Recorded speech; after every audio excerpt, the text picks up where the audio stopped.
Hey guys, Brad Danger here, and this is gonna offend a lot of people, which is how you know it is doing its job. This is the story of the worst car myths people still believe, why they refuse to die, and how car culture somehow managed to turn basic misunderstandings into full-blown personality traits.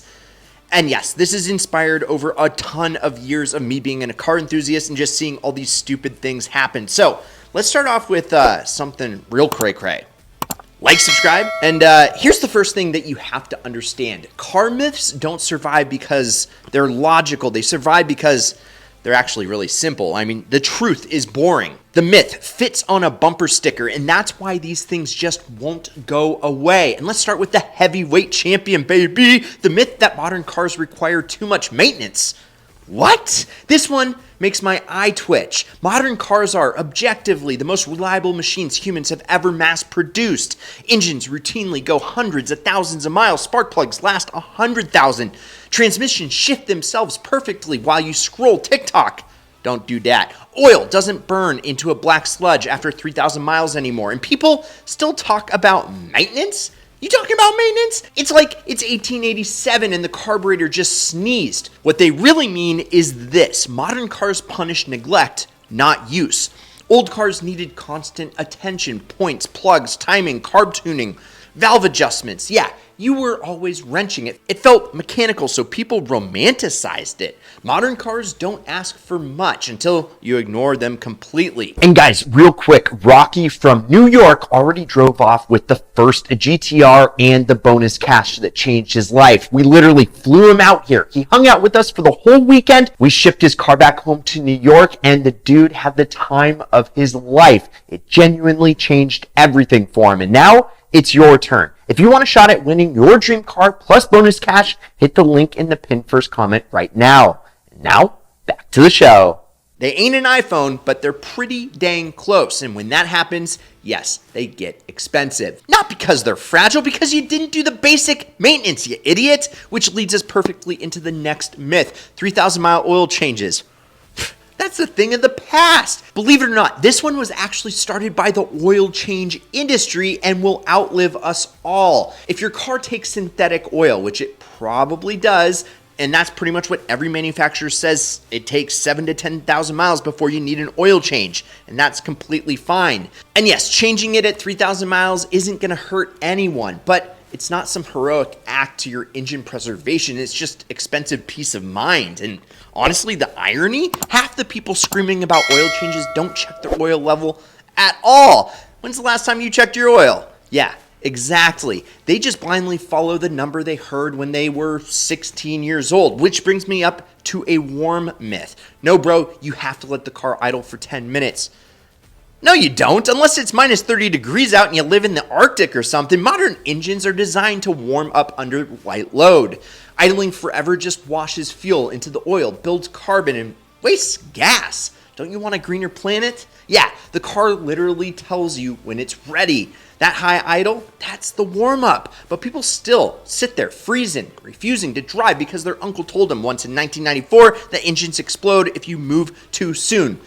And speaking of exploding, rear-wheel drive will kill you instantly in the rain or snow. Have you heard that one yet? According to the internet, rear-wheel drive cars are basically Beyblades with license plates. Here is the actual truth, you guys. Tires matter more than drivetrains, always, every single time. A front-wheel drive on balds all seasons is worse than a rear-wheel drive on proper snow tires. All-wheel drive does help you get moving. It does not help you stop. Remember that. It does not save you from physics. It does not replace judgment. The number of all-wheel drive SUVs upside down in ditches every winter should have ended this debate permanently. Instead, it just resets it every November. Which leads me to the all-wheel drive myth. I need all-wheel drive. You need all-wheel drive. Oprah, she gives away cars. She needs to get all-wheel drive. And guess what? I give away cars too, which go to winthisidlecar.com to get entered to win your dream car plus cash, because you need that, but you don't need all-wheel drive, most likely. You want it, you like it, it makes life easier sometimes, but 95% of people would be fine with front-wheel drive or rear-wheel drive and good tires and functional brain. All-wheel drive, it's a convenience feature, not a force field. And while we're here, bigger brakes make you stop faster. No, They don't, actually. Once you can activate ABS, you are done. After that, stopping distance is tire grip. Bigger brakes help with heat, fade, repeated hard use, track driving. For daily driving, tires are king. But brake kits, they look cool, so people convince themselves physics works differently now. Another classic. Premium fuel makes your car faster. If your car doesn't require premium, it does nothing. It does not clean better. It does not add power. It does not make the engine happier. Octane ratings only prevent knocking in high compression engines. That's it. Buying premium for a car that calls for regular is just donating money to the gas station while feeling superior about it. Then there's the myth that refuses to die at family gatherings. Cars are basically done at 100,000 miles. And this one is absolutely insane. Cars used to have 5-digit odometers because they were done at 100,000 miles. Modern cars regularly hit 2, 3, even 400,000 with basic maintenance. Remember, keyword maintenance. In some parts of the world, 100,000 miles is considered barely broken in.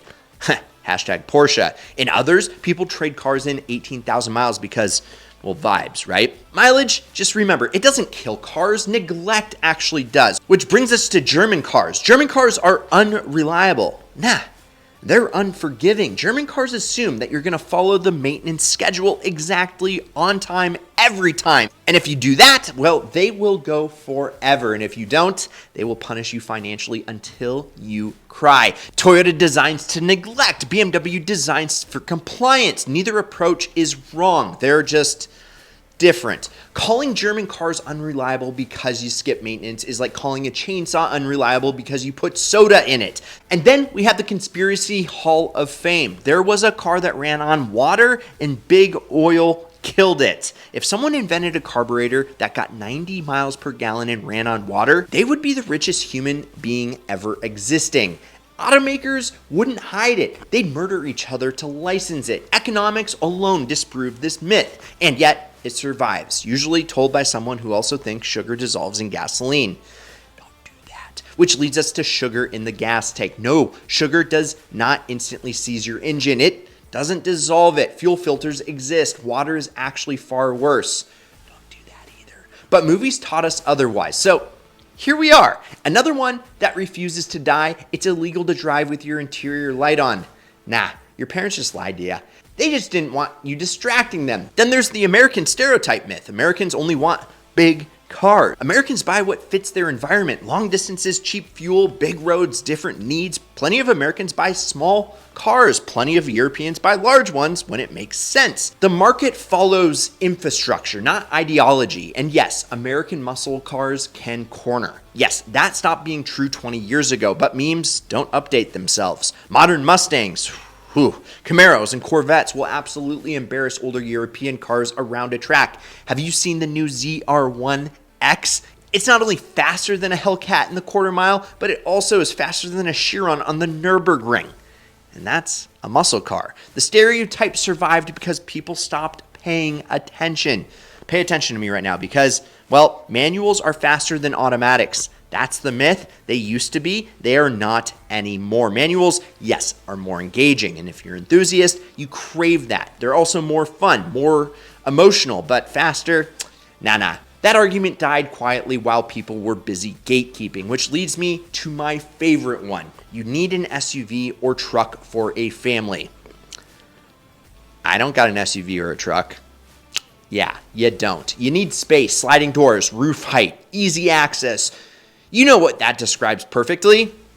A minivan. But minivans don't project rugged identity, so people ignore reality and buy lifted living rooms instead. And finally, the most dangerous myth of all, the internet is good at giving car advice.